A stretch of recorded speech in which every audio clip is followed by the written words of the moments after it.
eu fui pesquisar, e o pinus, ele é uma espécie originária dos Estados Unidos, tá?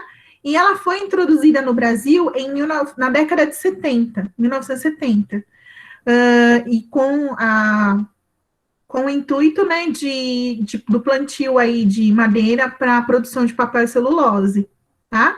Então, ela é uma planta típica dos Estados Unidos e a gente trouxe ela para cá, adaptou para a realidade do clima brasileiro para produção aí de papel e celulose. Tá bom, Thiago? Então, eu não sabia na hora, mas a gente tentou descobrir aí, tá bom? Obrigado, professor. Imagina. Bom, deixa eu dividir com vocês o texto. Deixa eu só dar uma conferida numa coisa aqui. A gente, na aula passada, que foi na segunda-feira, né? A gente começou a falar da Europa e a gente ia começar a falar da questão da população, né? Dos aspectos populacionais.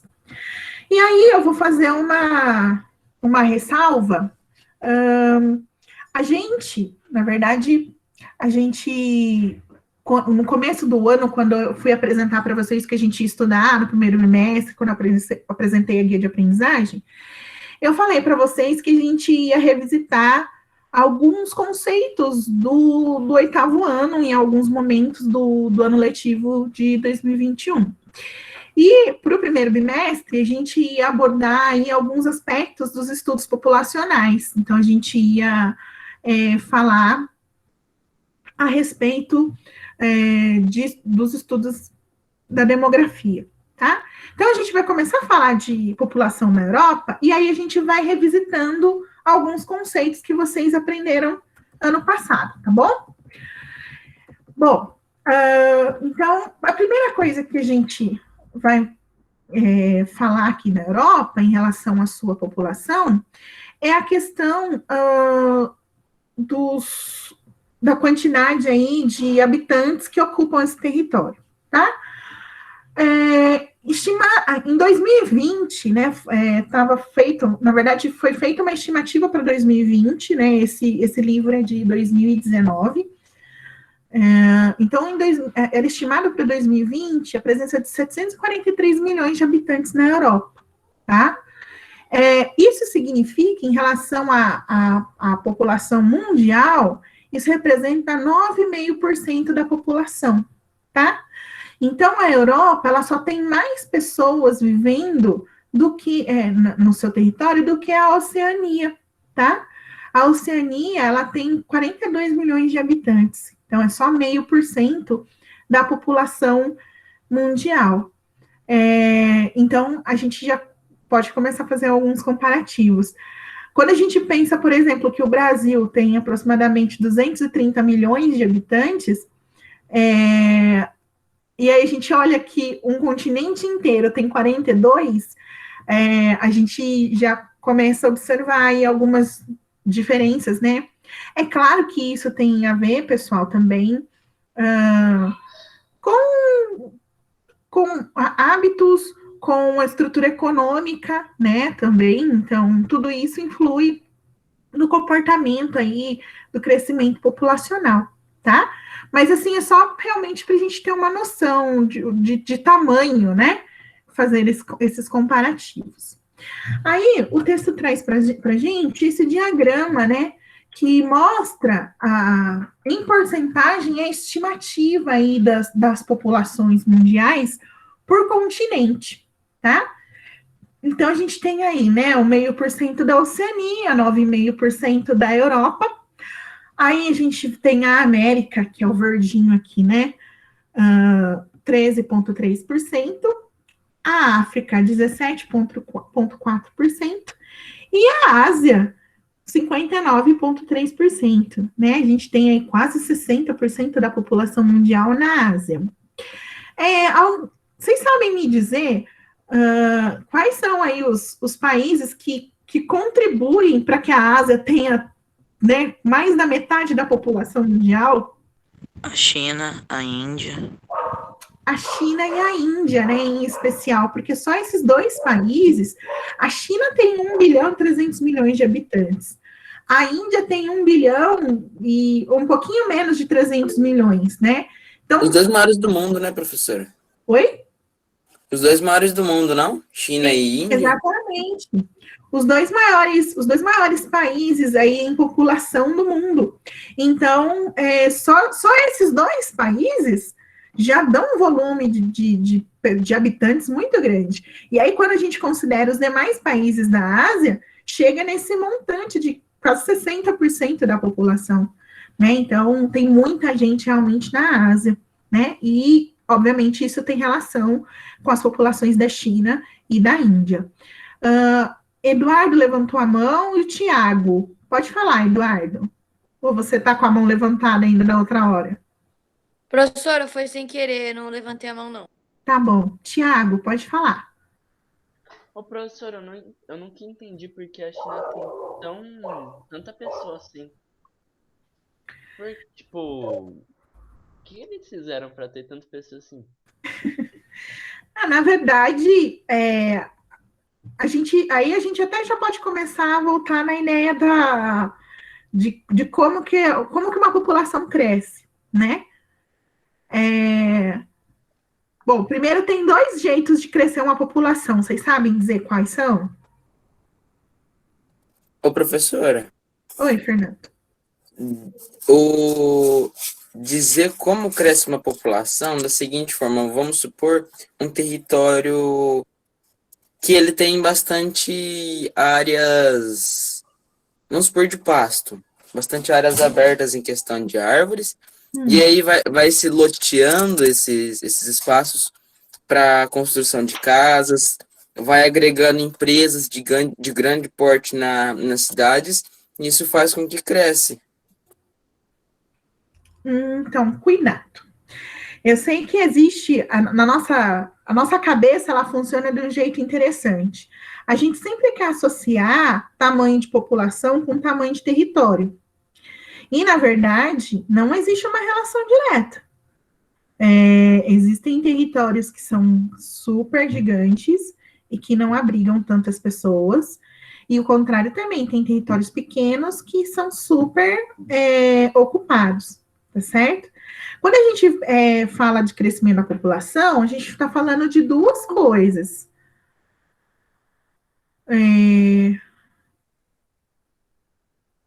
Nossa, tem alguém querendo entrar na aula agora.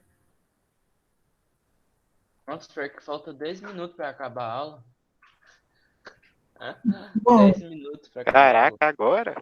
agora. Pior que eu não sei o que eu fiz aqui. Pessoa que entrou como Laura Araújo. E eu não tenho Laura na minha lista. Você que entrou agora, eu tô achando que não tem Laura na turma, tem? Não. Não tem a Laura na turma. Acho que ela se enganou, talvez. Ela se enganou, ela saiu. Já até foi embora, né? Então vamos lá. Tem dois jeitos de que uma população pode crescer.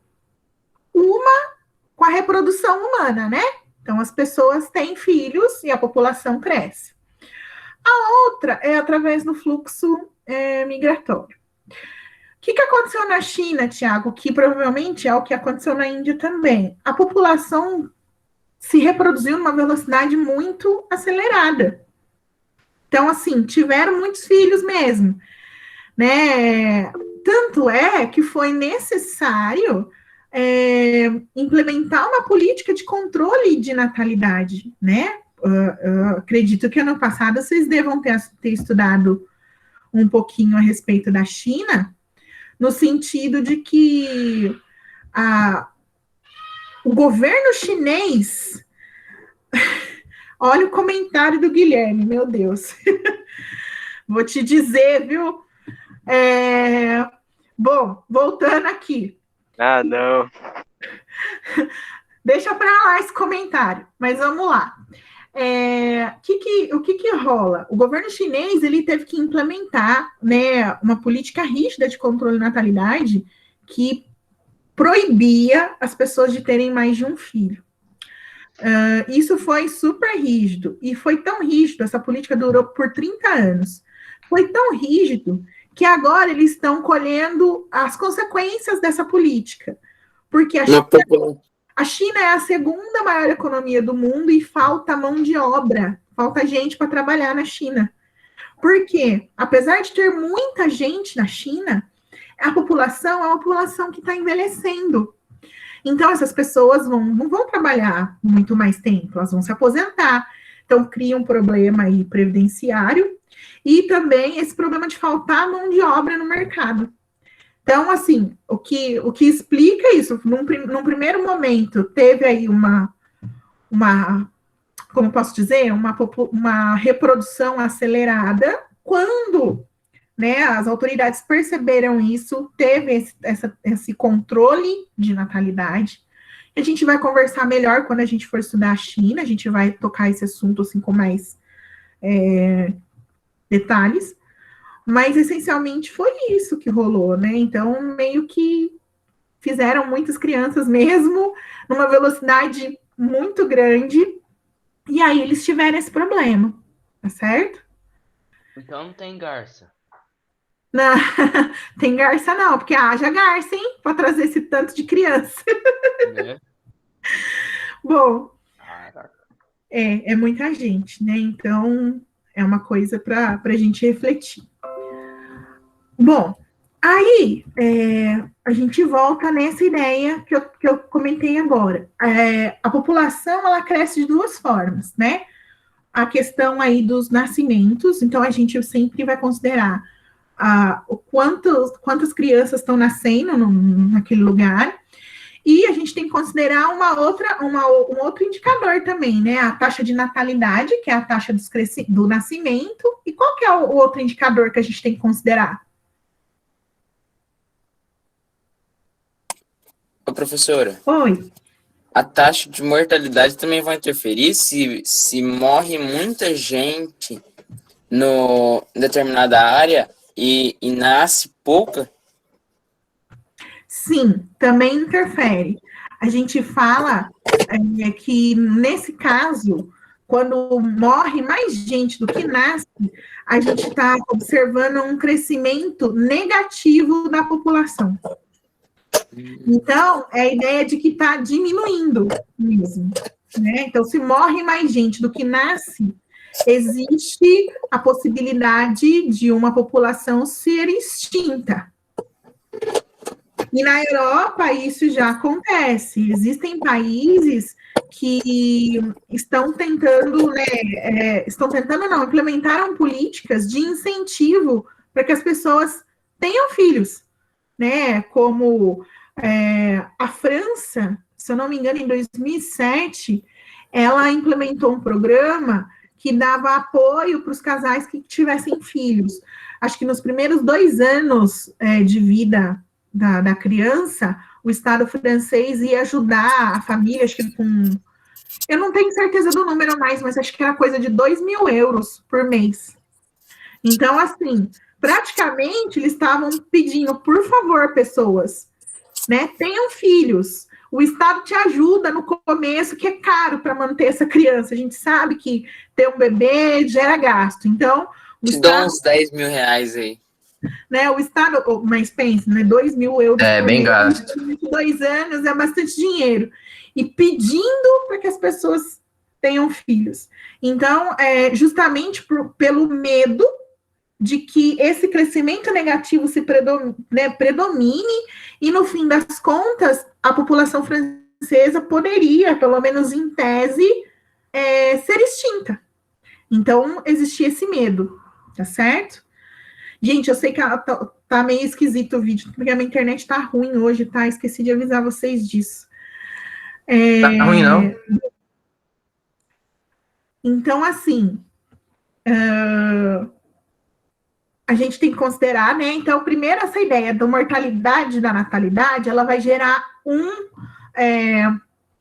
outro indicador, que é o crescimento vegetativo ou crescimento natural da população, que é sempre aí a diferença entre quantas pessoas nasceram e quantas pessoas morreram. Além dessa questão natural, tem um outro aspecto que a gente considera.